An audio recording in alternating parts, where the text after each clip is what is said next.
everyone, I'm Kate Andrews, and here's a look at what is going on this week in the news. And we begin from around the world. A Catholic priest in Kenya has been found guilty of murder. Father Gio Wakao and four conspirators were sentenced to death for the 2005 slaying of Italian Bishop Luigi Loccati.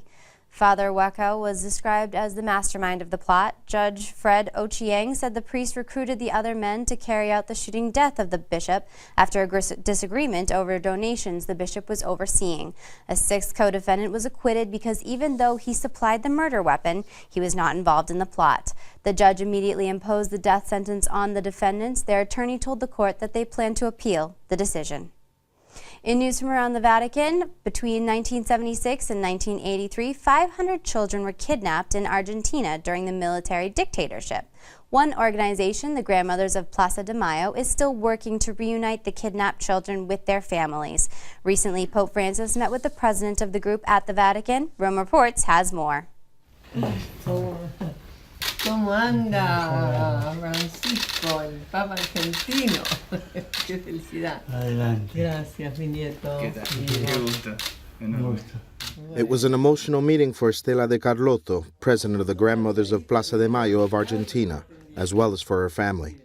She met with Pope Francis accompanied by her grandson Ignacio Guido, who she found in August after tirelessly searching for him for 36 years. The meeting lasted a half hour. She then presented the rest of her family, which included children and grandchildren. There were 18 family members present. The Association of the Grandmothers of Plaza de Mayo was born in Argentina with the goal of locating and returning children who disappeared during the dictatorship. Ignacio Guido was stolen from Estela de Carlotto's daughter once he was born. According to the association, there may be an estimated 500 people who still do not know their real parents. Vamos a vivir lo que Dios quiere, que nos dé mucha vida. Yo ahora le pido a Dios vida para seguir abrazando a todos los nietos. Muchísimas gracias. At the end of the meeting, the Pope praised Ignacio Guido for his courage in accepting the truth about his family.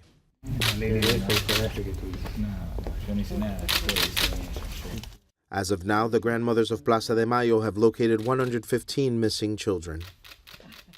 In news from around the country, a Catholic church in Tampa is holding a drive for what may be the first new Catholic church to be erected in Cuba in nearly 6 decades. The effort comes out of a relationship between St. Lars Parish in Tampa, a historically Cuban-American community, and a small but growing Catholic community in western Cuba.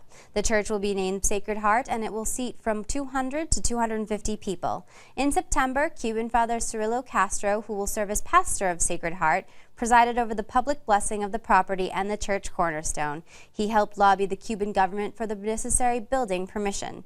The new church may be completed in 2 years. It would be the first fully new church constructed in Cuba under the communist regime. Father Ramon Hernandez, who serves at St. Lawrence Parish and is a native of Cuba, says the project signals new hope for church expansion in Cuba. In news from the Vatican, Pope Francis held his weekly general audience on Wednesday. In his remarks, he announced some future travel plans. Rome Reports has more. In his weekly general audience, Pope Francis explained that the church is based on a hierarchy because Jesus designed it that way. But just as important, he said, the church also has a maternal side through its bishops. Non c'è una chiesa sana se I fedeli, I diaconi e I presbiteri non sono uniti al vescovo. Questa chiesa non unita al vescovo è una chiesa ammalata. Gesù ha voluto questa unione di tutti I fedeli col vescovo. He added that Jesus wanted his apostles to be close to him as one unit and one family. Following that same model, bishops, he said, should stand with the Pope. Ma quante virtù dobbiamo avere I vescovi? E non è facile perché noi siamo peccatori, ma ci affidiamo alla vostra preghiera perché almeno ci avviciniamo a queste cose che l'Apostolo Paolo consiglia a tutti I vescovi. D'accordo? Pregherete per noi. Serving as a bishop, he added, is not about recognition or showing off, but rather about carrying out a higher role of service. È triste quando si vede un uomo che cerca questo ufficio e che fa tante cose per arrivare là. E quando arriva là non serve, si pavoneggia, vive soltanto per la sua vanità. At the end of the audience, the Pope announced that on June 21, 2015, he'll visit the city of Turin to pray before the Holy Shroud. It will be on display next year to mark 200 years since the birth of St. John Bosco, founder of the Salesians. Well, that is all the information we have for you at this time. I'm Kate Andrews. Don't forget, you can keep up to date on Catholic news throughout the week with Catholic Newsbreak right here on the Catholic TV Network.